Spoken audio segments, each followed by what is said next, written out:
Hey teams! Today we're going to walk through how to complete an individual learning plan to add to a student's iPage of their IEP. The individual learning plan is our proactive response to moving through the different models of learning that we may experience during the COVID-19 pandemic. For starters, let's go over some basic principles and beliefs about individual learning plans that may help guide your thinking while you're creating them. First, we are individually and creatively thinking through a plan for each student in the different delivery instruction models. We are thinking in different ways about teaching and learning, and it's important that we share our thinking with parents and caregivers. Next, the individual learning plan is an amendment. You do not have to change the entire IEP. All of the changes due to the COVID 19 pandemic are on the individual learning plan and housed on the iPage. Also, this is a process and we are all learning. We need to support each other through this. And last, it's okay to ask questions. Feel free to reach out to your SPED leadership team members, your AEA team, or the interventionists. We will use this individual learning plan checklist as a tool to document communication and meetings with teams for each student on your roster until the amendment is complete. Please make a copy of this and share it with the academic and behavior interventionist for your team, either Amy or Sarah, and your AEA primary contact. In the column furthest to the right, you will list each student on your roster and then add the date to the middle column when you have completed each action step for each student. You'll also want to become familiar with the Return to Learn instructional models and family choice learning options that we will be using for the 2021 school year. Parents may have questions about these when you contact them. Here's a quick reference page and an overview of the instructional models, or you can visit the Return to Learn page on the district website. Parents and caregivers want to know what the return to school will look like for their child. The first action step is to reach out to parents and caregivers and have a conversation. This conversation may include checking in with them, listening, sharing about the return to learn instructional models, and most important, letting them know that you're thinking about their child and wanting to create a plan that works best for them. Let them know that we will work together to create a draft of the individual learning plan for their student. Also, ask permission to meet with the key players of the IEP team to begin to draft this plan. Listen to any of their concerns and take note of anything they would like you to consider when creating the plan or any questions that they may have. Your second action step after talking with the parents and receiving the okay to move forward with the meeting with key players is to set up the meeting to discuss the individual learning plan with some of those key players. This may be other SPED team members, interventionists, AEA team members. Talking through the plan with these other team members will help the team to be creative and use out of the box thinking when trying to meet student needs in these different models. After meeting with your dream team and drafting a plan, you'll share this plan with the parents and caregivers and let them know that you're asking for permission to run this plan for 2 weeks. Ask for their feedback. Remember, this plan is new and we will be looking for data that will support that this plan is meeting the students' needs. Let parents know that you will trial the plan for 2 weeks and note any changes that might be helpful and that you are really open to their feedback during this time. Your last step is to share any changes that you would like to make to the individual learning plan with the IEP team members. The individual learning plan will be housed on the iPage of the IEP and will be documented as an amendment. This will be an amendment just like any other amendment that you would add to an IEP. You will copy and paste your work from your Google Doc into the attached form on the student's IEP. The amendment can happen with or without a meeting. If you are holding the meeting, you will complete a meeting notice and a prior written notice. If you are amending without a meeting, you will need to complete the prior written notice. Now we'll jump to the actual creation of the individual learning plan. You'll only need about 3 things to complete this job. You'll need a copy of the virtual hybrid document, you'll need a copy of the student's IEP, and you'll need a creative team to hang out with you and help you out with this. As we walk through this, I'll use a training document that has considerations and guiding questions on the left column, and then a sample student individual plan on the right. I'll walk you through our steps and thinking along the way.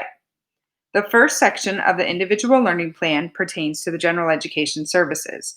This section answers a question: what are all kids doing? Or what are the students' peers doing? This section is mostly a copy and paste section.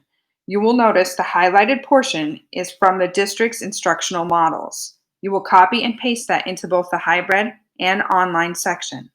The next part are the schedules for hybrid and online scheduling for this student. You will get these from your building.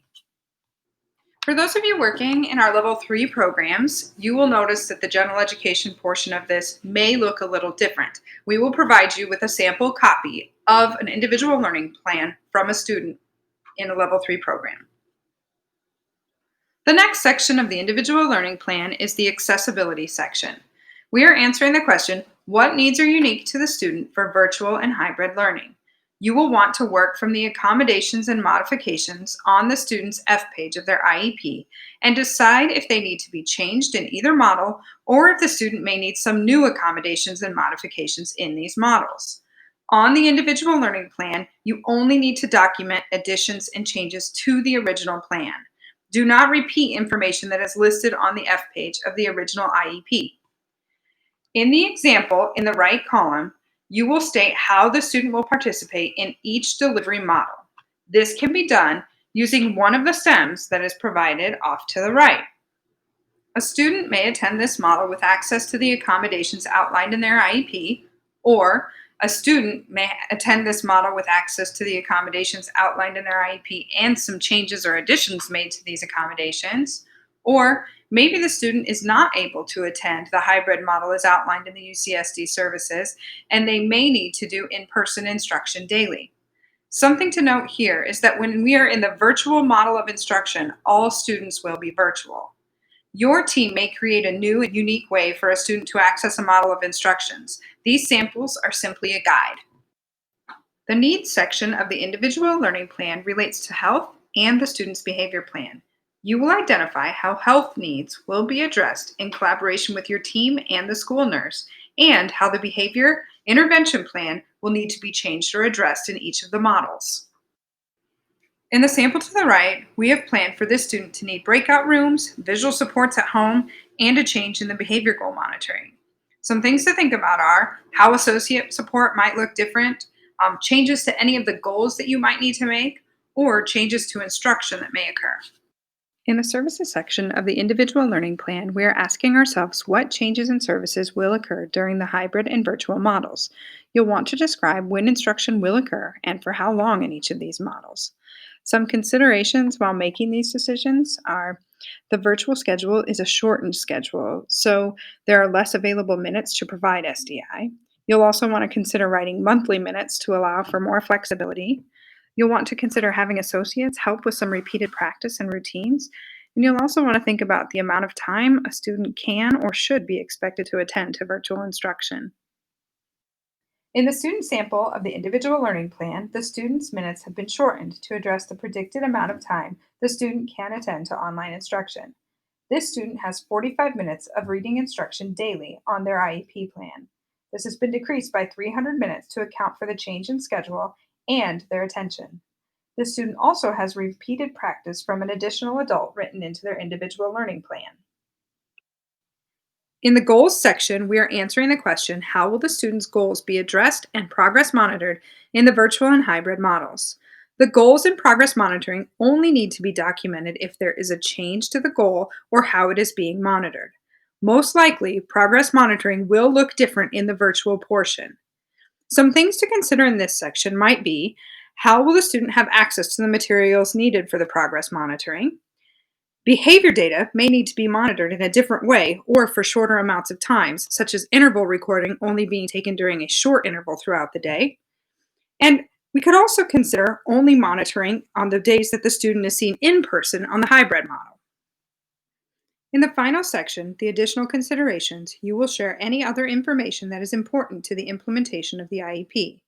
This may include, but is not limited to, ELL services or translation and interpretation services for the family. And that's it. So just some final thoughts on writing the individual learning plans. We would like these to be done by October. Also, make sure that you're reaching out to and including all of the services that are on the IEP, including health, SLPs, PT, OT.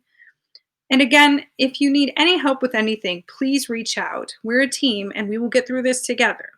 Last, thank you. Thank you for all that you do and for doing what you do. We know this is hard work.